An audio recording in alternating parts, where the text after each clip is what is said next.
ہرگز اجتناب نہیں کرے گا، یعنی رکے گا نہیں. جی ٹھیک ہے. وہ قتل بھی کرے گا، ہاں، وہ ظلم بھی کرے گا. اس کے مطلب اگر اللہ کو مانا، دین کو برائی سے مانا روکنا ہے. تو اللہ کو مان لیا، اور اگر اللہ کو مانا اس میں کیا رکھا، اور نہ وہ اپنی خواہشوں اور لذتوں کے حاصل کرنے میں کسی شخص کی پرواہ کرے گا.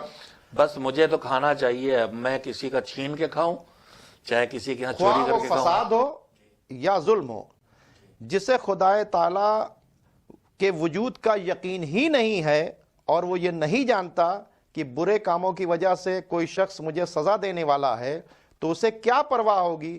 کسی کا مال لوٹ کھائے، کسی کو خواہ قتل کر دے، دوسروں کی بیویوں سے زنا کرے، جھوٹ بولے، جہان میں فساد پھیلائے، ہرگز اس کو ان کاموں کے کرنے میں مذائقہ نہ ہوگا، اس لیے کہ اس کو آخرت کے عذاب کا کچھ خوف ہی نہیں ہے. اور جب لوگ یہ باتیں کرنے لگیں گے، ہر ایک شخص اپنی خواہش نفس کو بلا لحاظ پورا کرنے لگے گا، تو اس سے تمام جہان میں فساد پھیل جائے گا. حکومت قانون بناتی ہے اور دونوں کام نہیں کرتی. ایک کام کرتی ہے کہ نہیں مانو گے تو سزا دیں گے، چوراہے کو لائٹ سرخ لائٹ پہ توڑو گے تو تم کو سزا دیں گے. لیکن اگر ہم لائٹ پر روز گرین پہ جائیں اور ریڈ پہ رکیں تو کوئی گورنمنٹ مجھے آگے انعام نہیں دیتی کہ بڑا اچھا ڈرائیور ہے. سزا ایک بار بھی دیتی ہے. اس کریم پروردگار کے ہاں حکومت جو مجھے روک رہی ہے اس کو کچھ نہیں ملنے والا. رکوں گا تو بچوں گا، چلا جاؤں گا ریٹ پہ تو میری جان جائے گی. اللہ بھی جو کہہ رہا ہے یہ کرو یا نہ کرو، اس کے پیچھے لاجک یہ ہے کہ کرو گے تو بھلائی اور نہیں رکو گے تو تم تباہی. اب دنیا کے قانون میں اور آخرت اور اللہ قانون میں فرق ہے کہ حکومت پابندی قانون پر مجھے کوئی انعام نہیں دیتی، مخالفت پر سزا دیتی ہے تاکہ میں مخالفت کر کے نہ خود کو تباہ کروں نہ سوسائٹی کو. وہ رحیم پروردگار جیسے مجھے میری غلطیوں پر سزا دیتا ہے تو بہت کم، ایک غلطی پر ایک سزا دیتا ہے. یہ کہتا ہے کیوں؟ تاکہ دوسرے غلطی نہ کریں اور تم بھی نہ کرو. لیکن جب میں نیکی کرتا ہوں تو دنیا کا کوئی قانون مجھے جزا اور ثواب اور انعام نہیں دیتا، مگر وہ کہتا ہے تمہاری ایک نیکی پر 10 دوں گا کم سے کم. 70 تک کی بات چیت، 70 اور بلا مطلب اس کے انلمیٹڈ بھی ہیں نیکیاں. ایک خالی سڑک سے کوئی آدمی کیلے کا چھلکا ہٹا دے یہ بھی نہیں. میں اپنی بچے کو محبت میں چومتا ہوں، خالص میری ذاتی بات ہے، لیکن کہتا ہے تم نے جو پیار کیا، یہ بچہ چونکہ میری مخلوق ہے لہذا میں اسے اپنی عبادت بنا رہا ہوں، اس پر جزا دوں گا. جیسے سجدے پہ ثواب دے گا ویسے اس پر ثواب دے گا. سجدے میں مکاریاں آ سکتی ہیں، اس میں مکاری بھی. اس کے مطلب کہ دین کی ضرورت اس لیے ہے کہ دین ہم کو ایک تو کنٹرول میں رکھتا ہے اور یہ بتاتا ہے کہ اگر تم اچھے کام کرو گے تو تم کو اس کا فائدہ کسی اور کو نہیں تم کو ہی ملے گا. اور اس کے وجہ سے ایک تو مولانا صاحب بڑے اچھے رخ کے ہماری بات آ گئی کہ اس پہ تو بہت بڑا کرائم کنٹرول ہو سکتا ہے. اگر ہم کو یہ پتا ہو کہ ہم جس دین کو مانتے ہیں ہمیں اس کا حساب کتاب دینا ہوگا تو ہم اس کمرے کے اندر بیٹھ کر بھی کرائم نہیں کریں گے، تنہائی کے اندر ہی بیٹھ کر کرائم نہیں کریں گے. اسی لیے مولا علی کا جملہ آپ کو بھی دہرا سکتے ہیں. میں آدھی بات کہتا ہوں کہ اللہ کی نافرمانی سے ڈرو. کہاں؟ اتقوا معاصی اللہ فی الخلوات. جب میں پبلک پلیس پہ ہوں تو مجھے پتا ہے لوگ دیکھ رہے ہیں، اب لوگ نہیں تو کیمرہ، تو میں وہاں شریف آدمی بنتا ہوں. خالی کیمرے لگنے سے کرائم کم ہو گئے. واہ واہ واہ واہ واہ. کیمرے لگے ہیں، مجھے کوئی دیکھ رہا ہے، اس ڈر نے کرائم کم کر دی ہے. حالانکہ ہو سکتا ہے کیمرہ چل بھی نہ رہا ہو، لیکن اگر کوئی مانتا ہے کہ وہ مالک ہے، وہ مجھے ہر وقت دیکھ رہا ہے، اور میری ایک فقرہ ہے کہ سنو تمہارا جو حساب ہونے والا ہے اس میں جج وہی ہے جو گواہ بھی ہے. وہ الگ سے گواہ کا مطالعہ، ہماری عدالت میں جج تو نہیں جانتا نا، تو گواہ بلاتا ہے، لیکن وہ تو خود ہی گواہ ہے اور خود ہی جج ہے. تو عدالت کے اندر بھی تو مولانا صاحب میں عدالت کے اندر بھی آپ اگر دیکھیں تو عدالت بھی کو انصاف کرنے میں سب سے بڑا رول دین کا ہے کہ وہاں پر قسم دلایا جاتی ہے. اس کے مطلب بہت سے لوگ اس لیے وہاں نہیں جا رہے ہیں نہیں بھائی ہم قسم نہیں کھائیں گے. اس کے مطلب وہ کرائم کو کنٹرول کرتا ہے. اور انٹرنیشنل لیول کے اوپر اگر دین کی ضرورت یہ ہے، سب سے بڑی امپورٹنٹ بات چیت ہے کہ دین تم کو کرائم پہ کنٹرول کرنے اور کنٹرول کروانے کا بھی منع بھی کرتا ہے نا، لوگوں کو روکتا بھی ہے. تو آٹومیٹکلی ایک انسان کرائم کو کنٹرول رکھے، دین کو ماننے کی ایک یہ بھی ضرورت بہت بڑی ضرورت ہے بہت یہ. بڑی ضرورت ہے. دیکھیے حکومت قانون کیوں بناتی ہے؟ کرائم کنٹرول کے لیے. لیکن یہ قانون کیوں اثر نہیں کرتا؟ اس لیے کہ جرم کرنے والا سوچتا ہے کہ نہ مجھے ایس پی دیکھ رہا ہے، نہ آئی جی دیکھ رہا ہے، نہ وزیر اعظم دیکھ رہے ہیں، نہ وزیر اعلیٰ. ہم بچ گئے تو بچ گئے. لیکن ہمارا دین کہتا ہے کہ تم چاہے کہیں ہو دیکھے جا رہے ہو. فَمَن يَعْمَلْ مِثْقَالَ ذَرَّةٍ خیرًا یرہ، خود بھی دیکھے گا، وہ دیکھ ہی رہا. نہیں اس میں میں عرض کرنا چاہتا تھا، مولا علی جملہ بھی کہا تھا آپ سے کہ کہا اتقوا معاصی اللہ فی الخلوات، پبلک پلیس پر نہیں کرو گے لوگوں کے ڈر سے. ایک بچہ بھی اگر دیکھ رہا ہے تو نہ جانے کتنے گناہوں سے آدمی رک جاتا ہے. لیکن تنہائیوں میں سوچتا مجھے کوئی نہیں دیکھ رہا ہے. مولا علی کہتے ہیں تنہائیوں میں گناہوں سے بچو. اور یہ کب بچے گا آدمی؟ جب یہ دیکھے گا کہ مجھے کوئی دیکھ رہا ہے. میں تنزیل المکاتب کی دینیات یا اردو ریڈر کا قصہ چھوٹا سے ضرور دہراؤں گا کہ ایک ماسٹر صاحب نے اپنے بچوں سے کہا کہ ایک اپنے شاگردوں میں ایک بچے کو زیادہ پیار کرتے تھے، زیادہ چاہتے. تو بچوں نے کہا کہ آخر اس کو آپ زیادہ کیوں چاہتے؟ تو انہوں نے کہا اس میں کچھ ایسی چیز ہے جو میں نہیں ہے. انہوں نے کہا نہیں سر ایسا نہیں ہے. تو کہا اچھا پھر ہم تمہارا ٹیسٹ کریں گے. ان کا ٹیسٹ کرنا. تو انہوں نے کہا اگلے دن وہ ایک چڑیا لے کے آئے، کچھ چڑیاں اور چھری لے کے آئے اور کہا لے جاؤ. سب کو دیا اور کہا اسے کہیں ایسی جگہ ذبح کر کے لاؤ جہاں کوئی دیکھ نہ رہا. کتنا چھوٹی سی بات ہے. بچپن میں آپ نہیں پڑھا ہوگا شاید، میں نہیں پڑھا. جی بالکل بالکل بتائیں. وہ سب لوگ ذبح کر کے لے آئے اور سب سے دیر میں وہ آیا جو چہیتا تھا اور وہ زندہ لے کے آ گیا بغیر ذبح کیے. تو سب لڑکے خوش ہوئے کہ دیکھا آپ نے، آپ کا چہیتے صاحب ایک چھوٹا سا کام آپ کا نہیں کر سکے. تو انہوں نے کہا اس سے پوچھ تو لو. تو انہوں نے کہا بھائی تم نے کہاں ذبح کیا؟ ہم نے کہا تھا کوئی دیکھے نا. تو انہوں نے کہا ہم اسکول کے پیچھے چلے گئے، وہاں ذبح کیا. کسی نے کہا ہم چلے گئے باتھ روم میں، وہاں ذبح کیا. کوئی نہیں دیکھ رہا. سب نے بتا دیا کوئی دیکھ نہیں رہا. اس سے کہا تم نے ذبح کیوں نہیں کیا؟ کہا میں باتھ روم میں گیا تو وہاں بھی میرا خدا مجھے دیکھ رہا تھا. میں اسکول کے پیچھے دیوار میں چھپا تو وہاں بھی میرا خدا دیکھ رہا تھا. تو کوئی جگہ ایسی ملی نہیں مجھے کہ جہاں خدا نہ دیکھ رہا ہو. تو آپ نے کہا تھا جہاں نہ دیکھ رہا ہو وہاں کوئی نہ دیکھ رہا ہو. تو کوئی نہ دیکھ رہا ہو، میرا خدا دیکھ رہا تھا، اس لیے میں یہ کام نہیں کر سکا. بہت اچھا میسج ہے. کتنا بڑا میسج ہے کہ اس بچے نے صرف اس واسطے دین کو مانا تو اپنے خدا کو مانا، اور خدا کو مانا تو یہ سمجھا کہ خدا بتایا گیا ہر جگہ دیکھ رہا ہے. دین یہ بتاتا ہے کہ خدا سب جگہ دیکھ رہا ہے. اس لیے اس نے آ کر ایک میسج دیا. آج اسی میسج کو سامنے رکھتے ہوئے اگر ساری دنیا اگر یہ سوچے کہ ہر جگہ اسے خدا دیکھ رہا ہے، اور دین کی ضرورت یہی ہے کہ انسان کے اندر یہ احساس بیدار ہو کہ ہر جگہ اسے خدا دیکھ رہا ہے. اگر یہ میسج رکھے تو کتنا بڑا کرائم کنٹرول رکھتا ہے. ہم کسی کو قتل کرنے کے لیے جاتے ہیں، ہم کسی کو دھوکہ دینے کے لیے جاتے ہیں، ہم اپنوں ہی سے جھوٹ بولتے ہیں. کڈنیپ کرنے والے چھپ کے کڈنیپ کرتے ہیں، سمجھ رہا کوئی نہیں دیکھ رہا لیکن خدا دیکھ رہا ہے. اگر اس قصے سے، یہ چھوٹے سے قصے سے ہم سبق لیں تو بتاتا ہے کہ دین کی ضرورت کیوں ہے اور دین کتنی بڑی کیا نام ہے انسان کی ہے. اور یا برائی سے روکے گا یا اچھائی پہ لگائے گا. کتنا بڑا فائدہ ہے اس سے. جی اکیلے میں نکل رہا ہوں اور مہم چل رہی میرے ملک میں صفائی کی. میں کوئی مجھے نہیں دیکھ رہا ہے اور میں دیکھا کہ یہاں پر یہ گندگی کوئی سڑک پہ ڈال گیا، چائے پی کے کپ پھینک گیا ہے، میں اٹھا کے ڈسٹ بن میں ڈال دوں. میں نہیں ڈالوں گا اگر کوئی دیکھ نہیں رہا. لیکن اگر میں جانتا ہوں خدا دیکھ رہا ہے تو میں یہ کام کروں گا. اگر میں گزرا دیکھا نل کا پانی بہ رہا ہے، کوئی مجھے نہیں دیکھ رہا ہے تو میں نہیں بند کروں گا. لیکن اگر مجھے معلوم خدا دیکھ رہا ہے میں بند کر دوں گا کہ یہ اس کی نعمت ہے اور اس نے کہا اسے ضائع نہ کرو، اسے بچاؤ. تو میں صفائی نصف ایمان بھی کہا گیا. ایمان نظافت و نصف الایمان. زندگی دل کی صفائی، بدن کی صفائی، کپڑوں کی صفائی، سڑک کی صفائی، فضا کی صفائی، دین ماننے کی وجہ سے یہ سب دین کے ماننے کی وجہ سے. اگر دین نہیں مانے گا خالی سڑک صاف ہوگی، کپڑے صاف ہوں گے، بدن صاف ہوگا، دل صاف نہیں ہوگا، دماغ صاف نہیں ہوگا، سوسائٹی صاف نہیں ہوگی.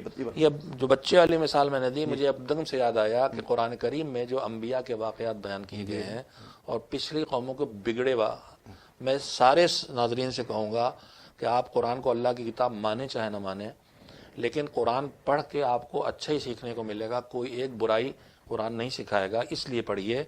اور اس میں قرآن کا ایک بہت بڑا حصہ جو پیچھے انسان گزرے ہیں، قرآن 1400 سال پہلے آیا ہے، اس سے پہلے جو لوگ گزرے ہیں ان کی تباہی کس وجہ سے آئی تھی اس کو قرآن نے بیان کیا ہے. اور انہوں نے ترقی کیوں کی تھی اس کو بیان کیا ہے. اگر ہم اب اور آگے چاہتے ہیں انسان تباہی سے بچے تو پڑھ کے دیکھیں کہ کن چیزوں نے تباہی پہنچائی تھی. مجھے اس میں یاد آیا جناب یوسف کا قصہ جی جی جسے قرآن کہتا ہے احسن القصص ہے. جی. جتنے قصے قرآن میں سب سے اچھا قصہ ہے، یعنی سب سے زیادہ سبق اس میں ہے. بہت لمبا قصہ ہے. پہلے اس میں وہ پارٹ جو جناب یوسف کو مصر کے حاکم اور بادشاہ نے اب گویا ایک طرح سے اپنا بیٹا بنا لیا. حاکم مصر جو عزیز مصر کہلاتا اس کی وائف ہیں جناب زلیخا، جو بعد میں بہت اچھی خاتون بن گئی، بےحد خوبصورت تھی. یوسف بےحد خوبصورت تھے اور جوان تھے. وہ پورا واقعہ قرآن میں ہے کہ انہوں نے ورغلانا چاہا جناب یوسف کو. شادی شدہ تھی جناب یوسف، ان سے رابطہ نہیں کر سکتے تھے. حالات پیدا کیے، محل خالی کرا لیا، کوئی نہیں بچا، دروازہ بند کر لیا اور آواز دی کہ آؤ. دنیا کے ساری انتظامات کر لیے. لیکن یہ کرتے کرتے ایک مرتبہ وہ بڑھی اور وہاں جو جن کو وہ خدا مانتی تھی وہ کوئی ان کا کوئی بت مورتی رکھی تھی، اس پہ لے جا کے کپڑا ڈالا. یہ روایت میں ہے. جناب یوسف نے کہا یہ کپڑا کیوں ڈال رہی ہے؟ تو اس نے کہا کہ مجھے شرم آتی ہے کہ یہ بھگوان یا خدا یا گاڈ جو بھی ہے یہ مجھے دیکھ رہے ہیں، یہ بت ہمیں جو ہے بت دیکھ رہا ہے. تو جناب یوسف نے کہا کہ تم اس بت سے دیکھنے سے ڈر رہی ہو اور میرا خدا جو مجھے دیکھ رہا ہے اس کا خیال نہ کرو. واہ واہ واہ. کہاں کہاں روکتا ہے. واہ واہ واہ. دین کہاں کہاں روکتا ہے، کیسے موقع کے اوپر روکتا ہے. یہ جو واقعاً خدا نہیں تھا، رازق اور خالق اور رازق نہیں ہے، ایک بت ہے اسی کے ہاتھ کا بنایا، جب وہ تصور پیدا ہو گیا اتنا روک سکتا ہے تو جو اصلی خدا کو مانے، جو مانے کہ وہ دیکھ رہا ہے، وہ سن رہا ہے، وہ حساب لینے والا ہے، پھر وہ تو کنٹرول ہونا ہی ہے. ناظرین کتنا خوبصورت میسج دیا گیا کہ ایک بچہ جس نے چڑیا کو ذبح نہیں کیا اور ایک نبی نے پیغام دیا جناب زلیخا کے سلسلے کے اندر کہ اس کو کوئی دیکھ رہا ہے. تو دین کی ضرورت یہ ہے کہ دین ہر جگہ گناہوں سے روکتا ہے اور آٹومیٹکلی انسان کو کنٹرول میں رکھتا ہے. اب سوال یہ پیدا ہوتا ہے دین کے لیے پھر ایک خدا کا تصور ہے اور پھر سچے دین کی کیسے تلاش کیا جائے، اگلے ایپیسوڈ میں بات کریں گے. اب ہمارے پاس بالکل وقت نہیں ہے، اس لیے اپنے اس پروگرام کو یہیں پر ختم کرتے ہیں. خدا حافظ.